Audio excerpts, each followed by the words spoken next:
Hey, everybody, it's Sarah from the No More Wasted Days podcast, and we are going to be taking a 3 week break so Heather and I can enjoy some extra time with our families over the summer vacation. And during that time, we don't want to leave you empty eared. So we've compiled our top 3 episodes for you that you'll be able to listen to over the next 3 weeks. Yes. When we return, we have amazing content for y'all. How to navigate the witching hour, busting myths about booze, and why you're not seeing results as fast as you'd like. So, in the meantime, enjoy y'all. This is the No More Wasted Days podcast, and we're your hosts, Sarah Kaufman Bradstreet. And Heather PG. Grab your favorite NA drink and listen as we share vulnerable stories so you never feel alone on your alcohol-free journey. And gain insights from us as we break down our most used tips and strategies that have kept us alcohol-free. It's time to break free from wasting any more of your days to the drinking, blackout, hangover cycle. Welcome to another episode of the No More Wasted Days podcast. I'm one of your hosts, Sarah. And I'm Heather. And we have an amazing episode planned for you guys. Today, we're going to be talking all about the buzz. And I know Heather is excited. I am so excited about this topic. I really encourage y'all to stay with us because there's a lot of information at the end that's going to be really helpful. Yeah. And not only are we going to talk about how the buzz happens, because I think the more you know about what alcohol is doing to your brain and body, the more powerful it makes you feel on your alcohol-free journey and saying, hey, I'm saying no to this thing that does all of these crazy things to your brain, which you're going to find out. But then we're also going to give you tips on how to recreate the buzz in a healthy way. And you're obviously not going to feel the buzz the same way you would with alcohol, but it gives you those tools and strategies that you need. So definitely stick with us. It's one where you might want to listen to it a few times to get all these tips and strategies, or else have some notes, some way to take notes handy as we go through. Yeah, I think that this particular topic is incredibly empowering. So Yeah, I do too. Let's go. All right. So first thing we're going to talk all about is just how does the buzz happen? And I really try to educate myself as much as I can on the effects of alcohol, the real scientific effects of alcohol, because they are something that motivated me so much when I first took on this alcohol-free journey. And I want to know as much as I can so I can deliver it to all of you in an efficient way, in a way that makes sense to everybody. So I have been reading the book called Drink. It's Drink question mark. So Drink by Professor David Nutt. And you can look that up, and I will actually put a link to it in the show notes too. It is very scientific. There are no stories in it. It is just, here is what alcohol does to you. So we're going to dive into what happens when you drink alcohol. The first thing you need to know is it's a super small molecule. So it absorbs super quickly into your bloodstream, and you start to feel the buzz pretty quickly. That's one thing that I always noticed with alcohol. It would get those effects to me that I was looking for pretty instantaneous. And within the first 5 to 10 minutes, you start to feel a little warm or flush.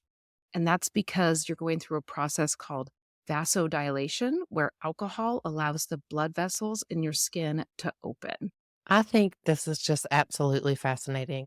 I love science. And when I started to learn about this, I was just like, what? Yeah. And I love to, we're going to go through like step by step of what happens throughout the buzz. And I want you to keep track because alcohol is like doing, I believe, 3 or 4 different drugs. So when you've got the people who are saying like alcohol isn't too bad, or drugs and alcohol, it's drugs and drugs.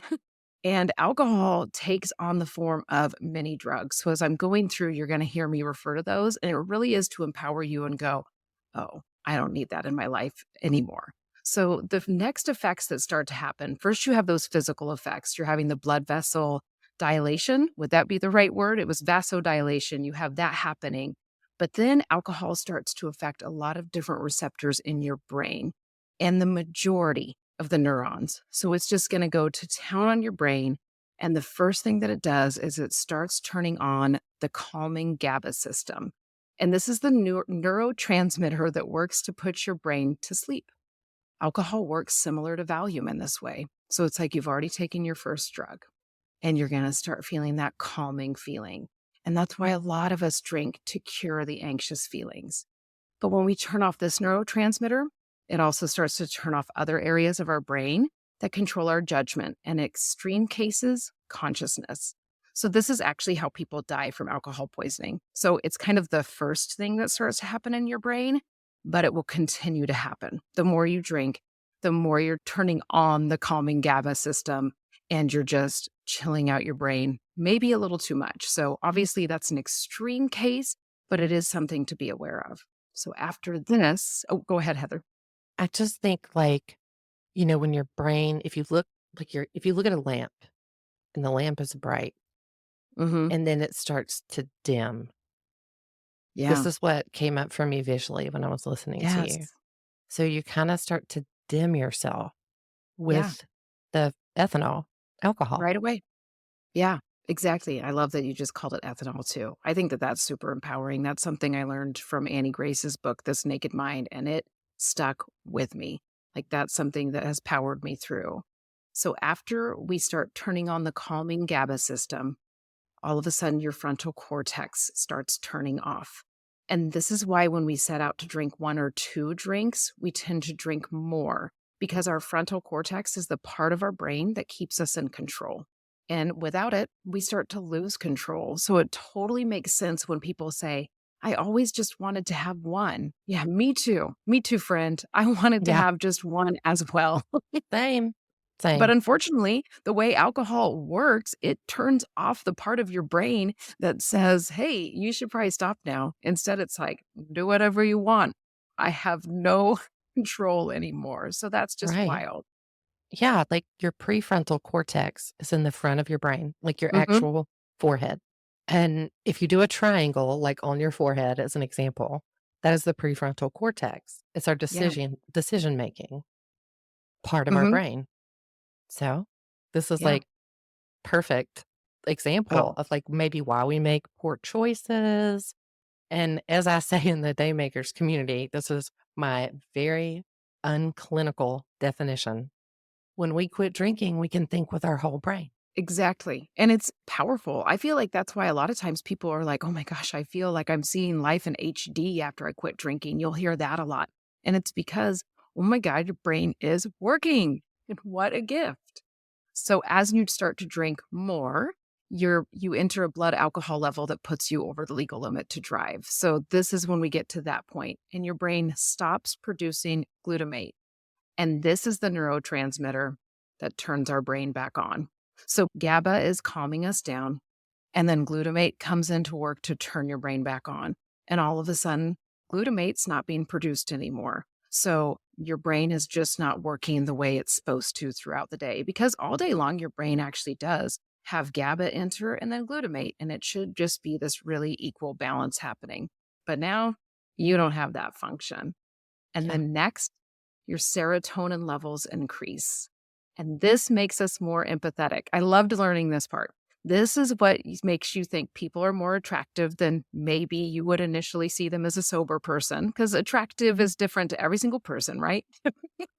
But this is why maybe you kissed that guy that the next day you go, oh, that's not my type. Or you became best friends with someone where the next day you go, I was talking to who at the bar all Yeah. night long? Yep. And this works similarly to ecstasy. So you've taken your second drug. Right. With your beer goggles on, and you've made a Exactly. best friend and you don't remember their name the next morning. Oh my God. I made best friends that I would annoy and they would leave while I was drunk because I was drunk and they possibly were not, but they were my best friend. So many best friends. Oh my Mhm. God. My husband having to pull me out of bars, being like, it's time to go. Oh, but I made a best friend. No, you didn't. Yeah. No, you didn't. That was the that was all these brain chemicals that, kinda took control of your social event, really. Yeah, Gosh, it's crazy. exactly.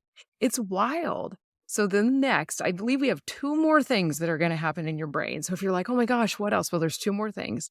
Then dopamine is released. Now, when I first started diving into all this, I thought dopamine was the only thing that really happened when you drank. Like that's the one main thing we hear about the most.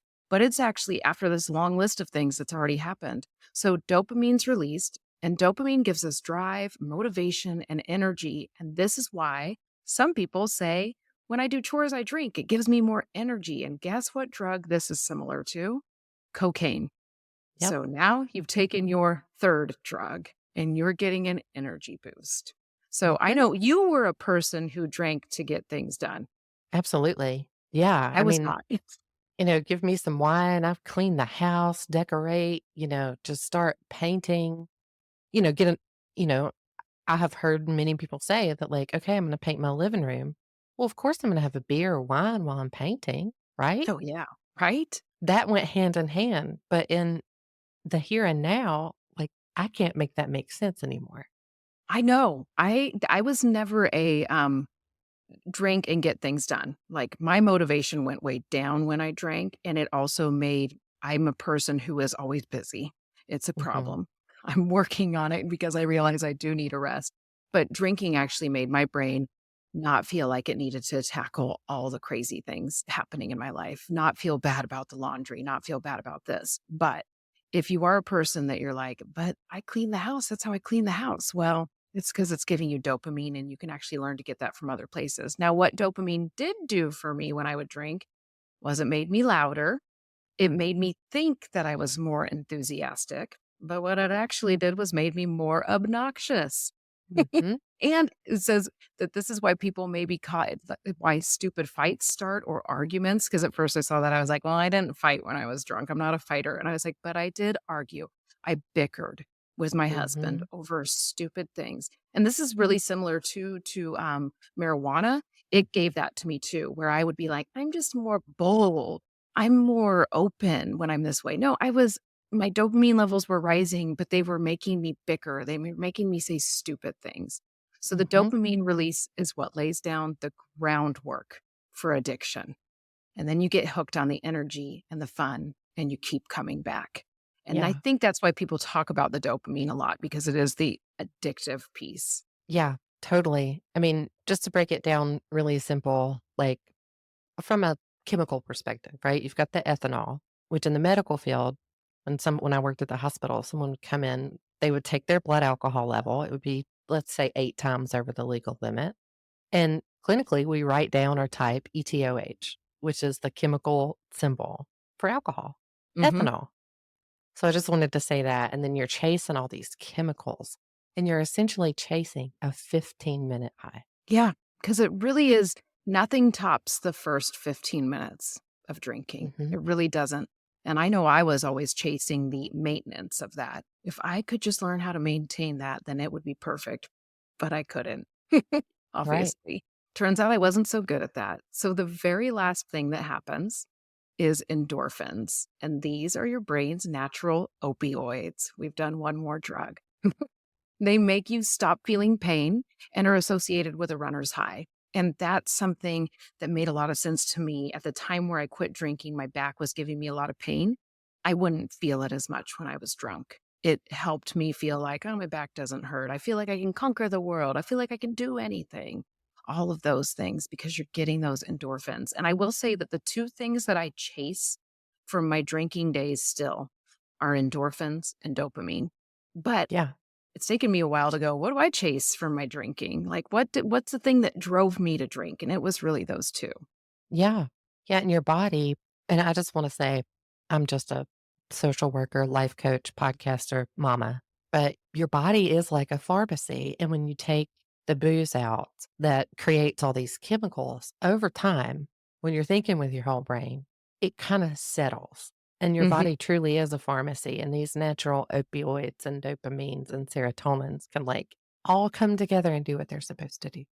Yeah. It may take a while, and I think sometimes people are expecting it to, fix everything, and it might not. It might make you actually see, okay, this is an issue that I need to fix within my brain. This is something I don't produce enough of naturally. But this way you can actually find out instead of like I've actually had people write in my comments on TikTok, like I use alcohol to self-medicate. And I'm like, well, it's not a great choice because you have no idea how much you're consuming.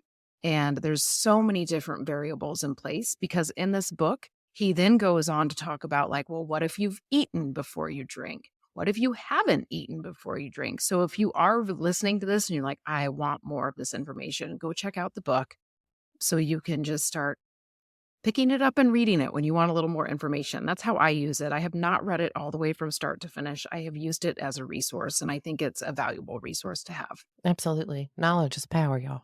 Yeah. But as you can see, as you go through all these and you see all the things that alcohol can give us, and I don't like to think about it that way, but all the things that alcohol can cause within our brain, it's why it appeals to so many people. It's why you can meet so many different people and they all like alcohol because you can use it to numb out from stress. You can use it to get energy. You can use it to feel more social. You can use it to stop feeling physical pain. So it can fix a lot of things, fix in quotation marks, because it doesn't actually fix anything. It is a quick change in your brain. And then your brain Yeah. has to do all this healing. So, Yep. yeah. Yeah. It's a lot. And I just want to say, like, you're not alone. And if you're listening to this podcast and you're like, wait, but I drink to do every single thing that Sarah just said, you are also not alone. No, So, not at all. I know, and when I say like, "Oh, I drank to chase the energy, the endorphins, the dopamines," the dopamine, the dopamine. I also drank to relieve stress. I yeah. also drank to make myself not feel lonely. I also drank so I didn't feel FOMO. Like, there were all these other things in there too, but those are my 2 most prominent. When I'm feeling itchy, I will kind of think, "What can I do to get dopamine? What can I do to get endorphins?" And then figure out if there's some ways. So we're actually going to tell you all the things you can do to help all of these areas in your brain. So this is where it's like, whoa, this might feel like a lot. So if it does, just maybe do a first pass through listen where you take it in. And then a second one where you're like, okay, now I'm going to go and take some notes. If you're a person that's like wants this information, like this is stuff that I give the Daymakers regularly. We talk about this over and over and over. So they hear it over and over. So you can do the same thing by listening to this podcast a few times. So the first thing we're going to do to replace our buzz, we talked about glutamate and GABA at the very beginning. And remember, GABA is the thing that makes us feel calm. And then glutamate is the thing that turns the brain back on. So we need to rebuild these areas in our brain or support these areas in our brain. And the best way to do this is through diet and stress management, something that we talk about a lot, don't we? Yes, we really, really do. And it is so hard to like delineate sometimes, like why we do this and how we fix this. So I'm really excited that we've got some like tangible things Hmm. that you can do no matter Yeah. where you are on your journey to have like a soft landing place. Yeah. And one thing I want you to notice too, is we talk about the different ways, like to get dopamine, serotonin, endorphins, GABA. Start seeing which things happen in each category because there are some repeats, and me and Heather will call it out at the end as well. But start seeing those so you can go, oh, okay, I should start making these things a priority. So the first thing with that diet and with diet, not exercise, with diet is eating healthy fats like omega 3s, and you can get those from fish, flax seeds, and chia seeds or an omega 3 supplement. That's what I do because I don't eat a lot of those foods. When they list those off, I'm like, oh, that's not a regular part of my diet. So because I know I drank for so long, I have an omega 3 supplement. So do some research. I am not going to offer supplement advice because I think that's something that you should do with your doctor or research on your own. And I am not a doctor. So I want you to go ahead and research that for yourself, but it's something to add in. And then foods to increase GABA. These are ones that you can eat regularly. And I looked at these, I was like, okay, I can add these in. So bananas, I eat those a lot. I do too. Broccoli, I know I was like, that's my go-to fruit. So it's quick. I'm like always like, it's quick to eat a banana. So eat a banana, it'll chill you out. Isn't that nice? Broccoli, brown rice, citrus, fish, lentils, nuts, spinach, oats, and whole grains. So please don't go on a low carb diet. Your brain needs these oats and whole grains. Go eat them up. So, and if you just heard that and you're like, well, I don't like fish, then maybe you like nuts. So add that in. Okay. I'm not Yeah. saying eat all of these every single day. I'm saying here's some ideas. Yeah. A cool thing to do that I currently do is I make a smoothie and it Yeah. covered like so much that you just said. It's quick and easy. I can drink it going from A to B, and I'm getting the chia seed. I'm getting the fruits and like the spinach, but it's all Mhm. in one big Yeti cup. Yep, So and then you can just sip on it and get all those things. And the one thing to note about flax seeds is they do not digest in your body unless you've ground them up. So putting them into a smoothie is the best way to do that if you're gonna integrate flax seeds. And I think that's just the best, like flax seeds and chia seeds in a smoothie, the best thing to add. yes. I've been missing that. I don't have a blender in my life yet. We're getting there. Get this house finished so I can plug in a blender again. So then the other thing you want to do is reduce stress. And we're going to talk about this in a number of ways, but we talk about it all the time. Meditate, journal. We have an episode on journaling. Go listen to it. I'll put it in the show notes so you can go like, okay, I'm going to go get that journaling episode now. Think about starting your morning each day with a slower start. I talk about my morning routine a lot. What it does for me is it eases me into my day. I don't wake up to my kids bothering me, not bothering me, just being children. I don't wake up to my kids, my husband, everybody right there. I wake up to just me. And it's a nice slow start. Okay. So think about adding that in and then have some activities to do at your own home to help you de stress. Breathe in your car. I know Heather has offered breathing techniques before. And then Mhm. one thing I used to do when I was a teacher is I would sit in my car for 5 more minutes before I'd go in the house. Yeah. Like I had done the drive, I had listened to a podcast that I liked, but I would still chill because I would Yeah. go from other people's kids to my own kids. It When I was a first transition. when I first started my journey, I was listening to a podcast. We Can Do Hard Things, actually. And there was a person on there talking about how they have to take deep breaths at red lights because they forget to Mhm. breathe. And luckily, Yeah. our body does it for us. But if you're really stressed, a tip when you see a stop sign or a red light, take a deep breath. Oh, I love that. And it's almost like because you can stop and Mhm. breathe and Yep. just give yourself that moment. So, those are some of those ways to remember how to add those reducing stress techniques. And we have a whole episode on reducing stress as well. So, I'll link that. The next thing I want you to start thinking about is to get dopamine naturally. So, this is something I try to make TikToks on regularly because it was the first thing I learned about like, oh, your brain produces this dopamine when you drink. How can you get it in different ways? Dopamine enables motivation, learning, and pleasure. And it gives you determination to accomplish the goals that you're seeking to go out and bring into your life. So, dopamine is super important. It is one thing when people talk about, like, I feel so low when they've just quit drinking. It's because your dopamine source has been cut off. And the way you were getting it regularly is not there. So, your brain is like, I don't have any motivation to do anything. So, you need to start doing these things, which is hard when you don't have motivation, but luckily, a lot of them are really easy. So the first thing that you can start doing is getting outside and soaking up the sun. How easy is that? You don't have any It's motivation? right. Go lay in the sun.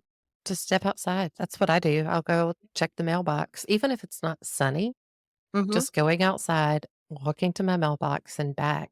I mean, that's just a quick dopamine hit. Yeah, exactly. And you guys start thinking about like, this is a little dopamine hit throughout your day. Really start being like, okay, this is something I'm going to add in and it's on purpose. The next thing, super fun, dancing. I don't want to hear anybody saying, "Ooh, I can't dance though." Who cares? Just wiggle your body to music. Nobody's watching you. I promise. Yes, do a car dance. I do it all the time. Hmm. I do too. I'm super cool in my car. I don't know about anybody else. I'm I like am the the coolest. me too. I was just gonna say the same thing. When I'm in my car, I'm on a different level. In my minivan, I am just the coolest. Yep. The next thing you can add in are workouts. If you're like, "Oh, Sarah, you keep mentioning working out. I hate it." All you gotta do is walk. I'm not Yeah. telling you to go crazy. This morning I did a yoga routine and it wasn't even yoga. I looked up stretching because I was like, I do not want to hold yoga poses for a long time. I want to stretch. So go on YouTube, look up stretching. You will find a world of information there. Meditation is on this dopamine list again, and it was on the other list. So start thinking about that. The one fun thing to do to get dopamines, make a list and cross things off the list. Make it Yeah. simple, you guys. Don't be like, today I'm going to do this really big project that I've been putting off for a whole long time. Don't do that. That's not what we're saying. Say, sometimes I write down, keep the tiny humans alive. Yeah. So that the next day I can cross it off and I can go, I did it. Like, make Absolutely. dinner, like, write down things on the list that you know you're going to do anyway, just to get that dopamine hit. Yeah. It's a genius way to reframe and keep it moving. Yeah, and I think people like, when you say write a to-do list, like, if you're anything like me, you start writing down everything in the world that you ever wanted to do, and then I have to be like, "No, no, no, no, no. How about brush your teeth?" Yeah, keep it real simple. Yeah. And then the other thing is to start creating things. The more you create, the more dopamine starts coming into your brain, and it just perpetuates that creativity circle, which is pretty awesome. Again, don't overthink the create something. You guys make a peanut butter and jelly sandwich. You are a Yeah, peanut butter and jelly artist. right. Like doodle. When you're in a Mhm. meeting, doodle. Yep. I was Mhm. in choir rehearsal yesterday and they were working with a different section, and it's like we're just learning all of the new music and it's kind of the boring part of rehearsal.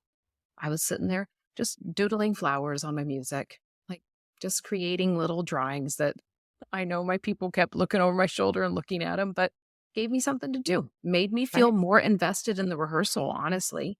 So think about that. Just think of going out, doing a little meditation, getting your sun soaking in, and really think, okay, I'm going to make these things happen in my life. I'm going to be intentional about them. Yes. And I think like these things are so simple. And if you try to, as a as a person, me as a person who tends to overthink and overcomplicate things, Yeah, me too. I just want you to know that if all you do, like when we're talking about dancing, put on your headphones, pull up Beyonce's new country song, and give it a wiggle in your chair. Ain't nobody gonna see you. It's all good, Yeah. you know? Exactly. I have a playlist that I know is my go-to playlist. It says running playlist, but all it is music that really pumps me up. So if I happen to be running, which I haven't done in a really long time, I know it will pump me up. But when I'm in my car driving and I'm kind of feeling low, that's the playlist I'll turn on because I Yeah, know I've got Dua Lipa and Demi Lovato and all my badass girls are in there that are going to cheer me on and pump me up. So get yourself yeah, a playlist if you don't have one. definitely. Are you ready to move into serotonin? Yeah, Okay, serotonin makes you feel significant among your peers. So that's kind of like a little confidence booster, which I know I was lacking when I first quit drinking because probably I wasn't getting that serotonin anymore. And I do know that when I drank, I felt more confident. I had a false sense of confidence when I would drink.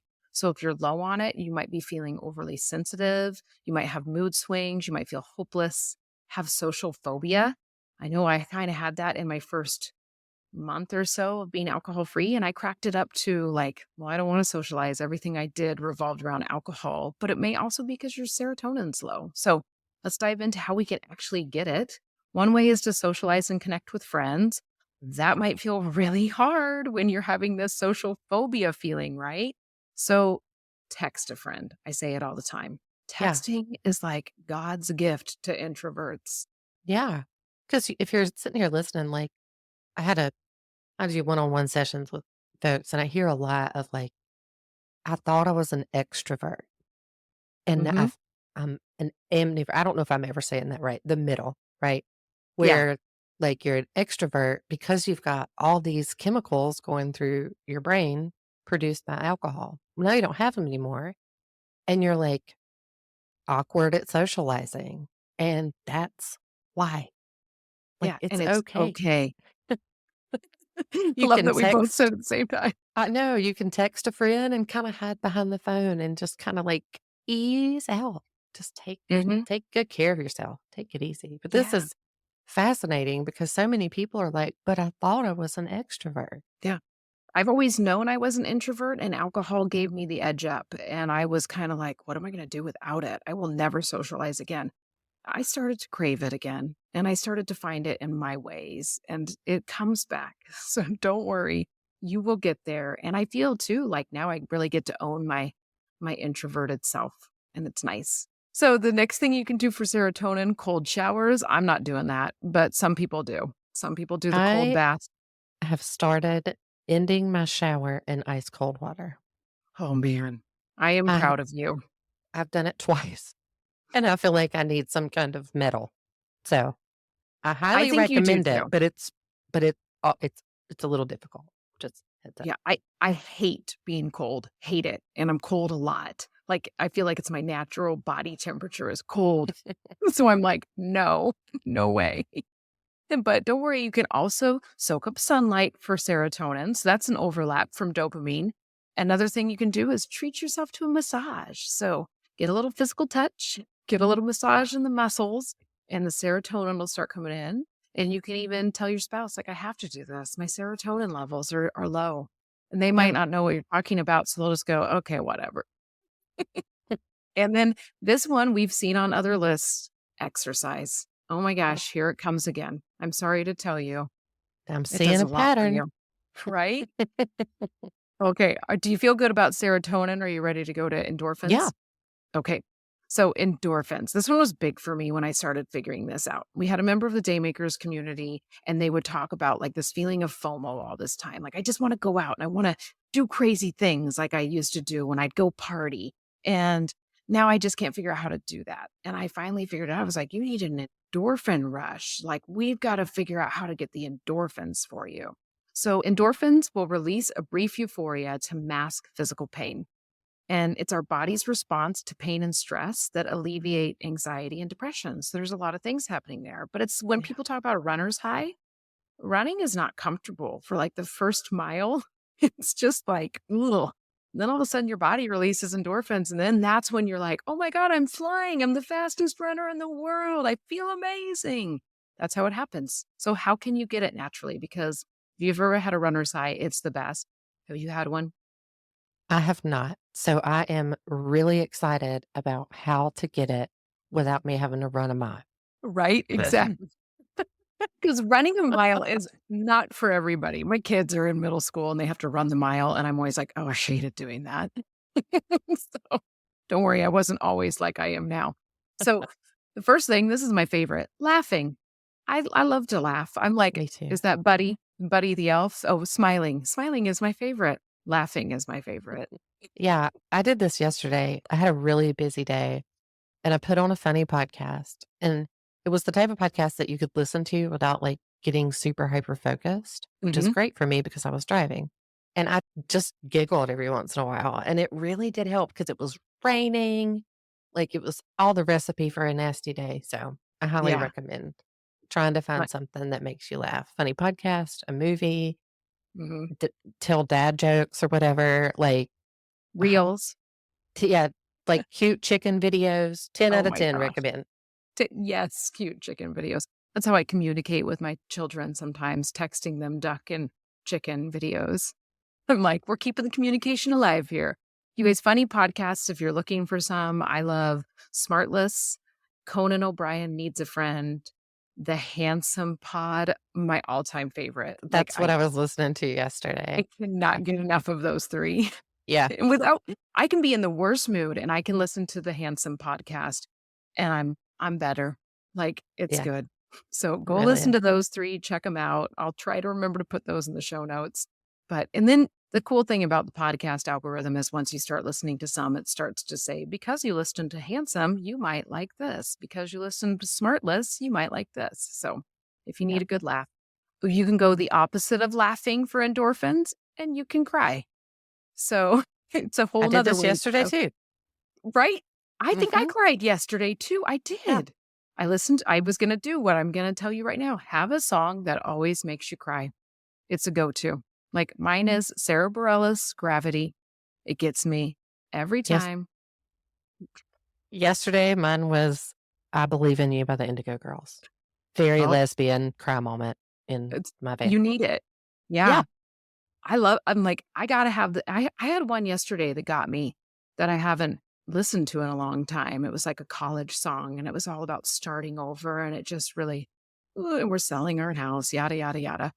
But it was like gave me the feels of like, "Oh my gosh," and I'm pulling up to my house, and I'm like, "Okay." Getting the cries out, getting the endorphins going.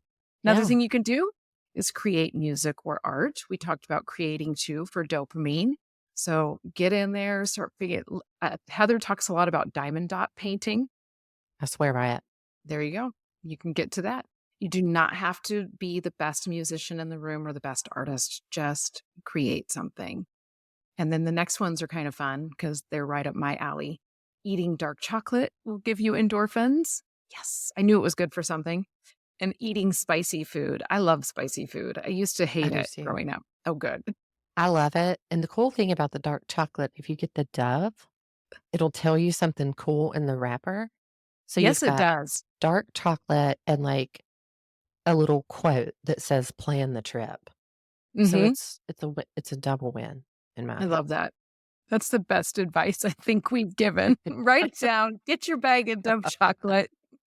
I was like, I had some from Valentine's Day and I kept giving me love messages. And I was like, that's right. Love is the answer.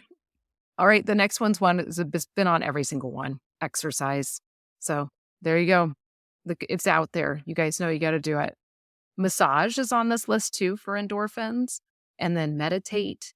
And then other ones that I like to add into people for fun, go get a tattoo. It's an endorphin rush. I know Heather's got Yes, some scheduled for March. I do, I do. I am going to add to the abundance that I already have. I love it. I didn't get my first one till I was in my 40s, and I was like, "This was the coolest thing I've ever done. I can't wait to get more and more and more." I always told myself I'd wait till my old age to start the habit. It's because I knew I'd get addicted. Mm. I'm so smart. I'm glad you were Another sober when you got your first tattoo because you might have, like, a whole lot. I might have a whole lot that say silly things, and I am happy. Like, my tattoo, I feel like is a little crazy and out there for the first one that I got, and maybe seems a little out of character to some people. It's 2 snakes, if nobody knows. And I'm not a snake person, but I love it so much, and I can make the snakes dance on my arm, and it brings me immense joy. Yeah. I just wanna say one more thing about tattoos. I got a majority of the ones that I have after I quit drinking. Yeah.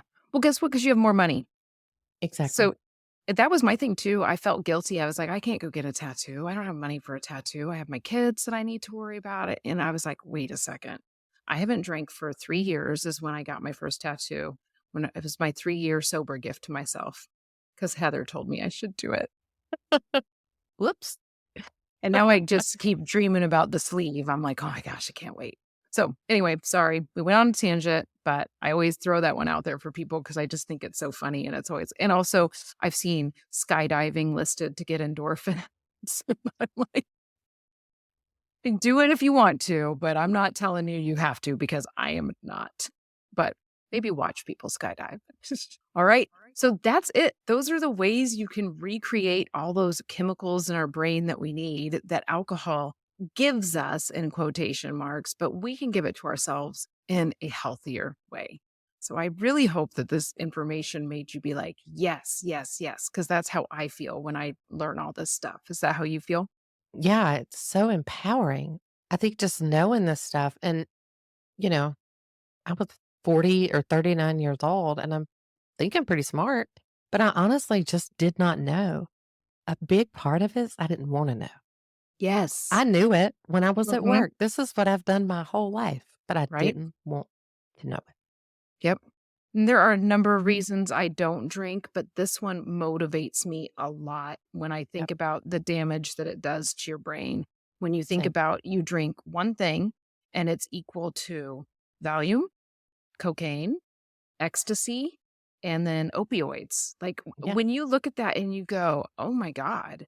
And when people say, oh, I drink alcohol, but I don't do drugs. Oh, yes, you do. yeah. Like, I know that's really controversial, but it is a scientific fact. mhm. It's factual.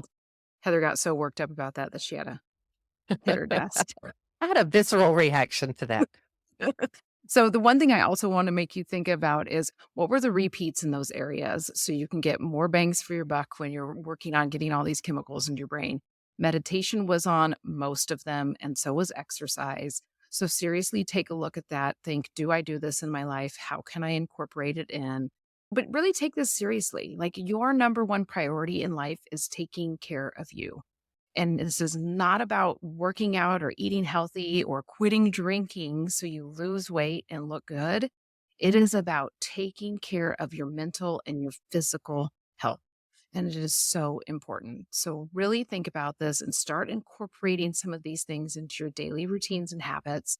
And you're going to start to notice that the cravings happen less and less because your body is already full of what alcohol is trying to offer it, and you're getting it naturally. Yeah. I really encourage all of you to, like, do some more research, if this piqued your interest and this Mhm. resonates, share it and really like start researching and truly know that knowledge is power. And our goal here is just to kind of set you up, I guess, in a different way, in a different Yeah. perspective. Yeah, for sure. And I know this one was a little bit longer than our regular episodes, but it is because it was so much information to pack into. So I hope you enjoyed it. If you did, be sure to leave a rating, a review. And if you haven't already, be sure to subscribe to the podcast wherever you listen to your podcast, because that is one way to boost us. People keep saying, I'm loving the podcast. I love the information that we're getting. Well, one way you can support us that is so simple is by subscribing. So hit Yeah. the subscribe button if you haven't already, and then you're notified when I get a little thing on my phone in the morning that the Handsome podcast has been released on Tuesday, as well as the No More Wasted Days podcast. Yeah. Give us a follow, give us a rating. Yeah. All right, guys. And check out the links in the show notes for Daymakers community and one on one coaching with Heather. And we will Oh, see you on the next one. all right. Bye, y'all.